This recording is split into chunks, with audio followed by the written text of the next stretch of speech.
Fortunately, this year we sent a proper racing driver.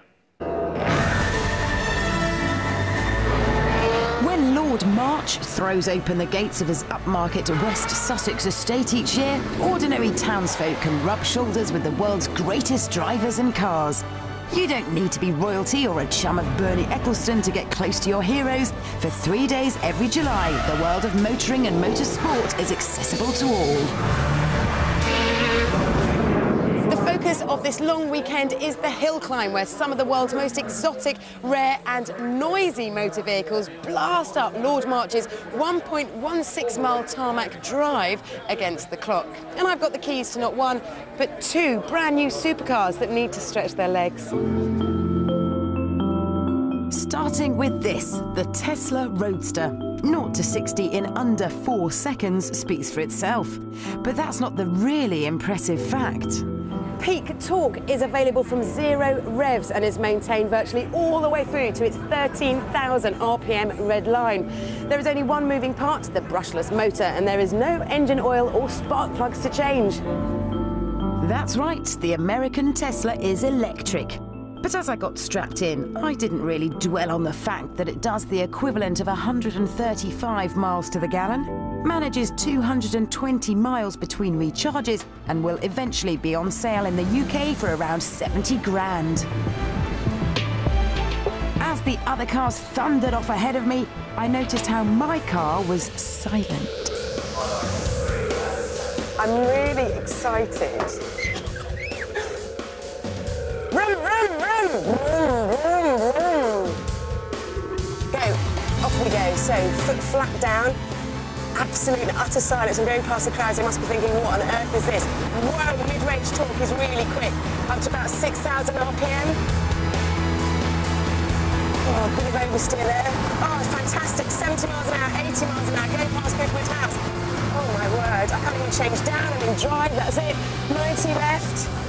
It feels fast. It just doesn't sound fast. There goes the flip wall. I've gone through it. Oh, my word. I'm either on the gas or on the brakes. I'm not really sure where this course is going, but it is fantastic. The best thing about this car, though, is its mid-range torque, and I want to be in it all the time because that's when it just goes, whoa, have some of that. It might not be noisy, but it is quick. Here comes the finish line.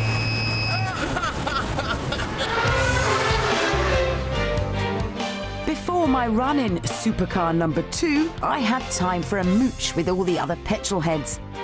The theme of this year's event was Hawthorne to Hamilton, celebrating 50 years since Mike Hawthorne became the first British Formula One champion. Riders and fans of the British Superbike Championship were marking its 20th anniversary, while the likes of Petter Solberg were ripping up the rally section. There was also a divine selection of chrome at the concourse competition, while 6-time world champion trials rider Dougie Lumpkin rode like a magician to appear on the roof of Goodwood House. I could have looked around all day, but I had to get back to work. Driving this, the Breckland Bearer.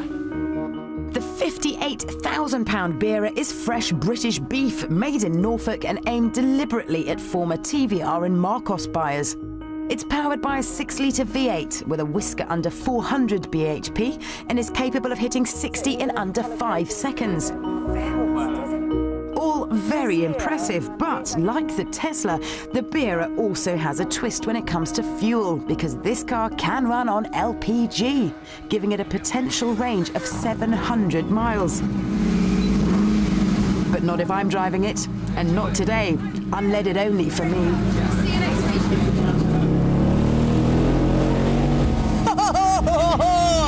Yeah! So, start line in a car with an engine and some noise. Flat out in first, up to 7,000 RPM, up to second, a ferocious roar. I'm going to lift a bit, leave it in second gear for the first corner.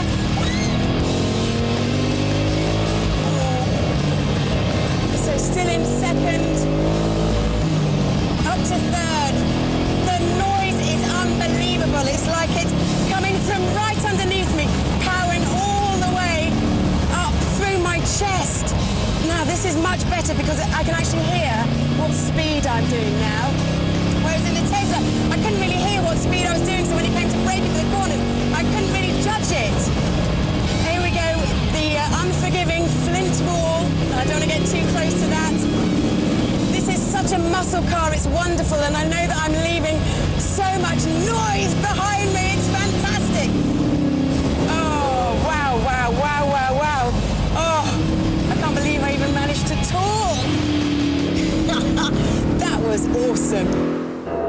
Do you know what? I think the Tesla Roadster is the future of going fast. It looks fantastic. George Clooney's just ordered one. But the thing that really excites me about this car is it's not just a glorified electric milk float. This is a car that I'm actually going to enjoy driving. Shimmy over here and come and have a look at the Breckland. Two drunk blokes in an Italian bar just over a year ago came up with this idea. Here it is a year later, 58 grand. What do you reckon? Well, I think it's got a really solid motor, the LS2. Yep, the Corvette engine, absolutely, rapid. And it can go to mega horsepower if they need it, if you want to do a really fast one. I think it looks fantastic. The proportions are great. It looks really bullish and square and wide.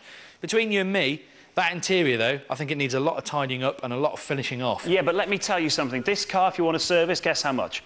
200 quid? 58 quid. That's cheap. Which is really cheap. The other thing as well is, in the absence of people like TVR, we need a British muscle car. This is that car. Yes, the inside is basic, but it works. From the outside, it looks the absolute nuts. Oh, well, fingers crossed that they make it work then. Right, that's it for part 3. Coming up after the break, we put Tiff behind this manic little number. Personally, I take the Ariel Atom. It's a fair bit quicker and no more expensive. That KTM, it just ain't as hardcore as it looks. Yeah, the KTM is fine if you want something that's easy to drive, but frankly, I think the best advice would be to wait till they put a bigger engine in it. Yeah, power is always good. Sadly, that's it for this week on Fifth Gear. Here's what's coming up in just 7 days' time. We'll be here at 8. See ya. Good night.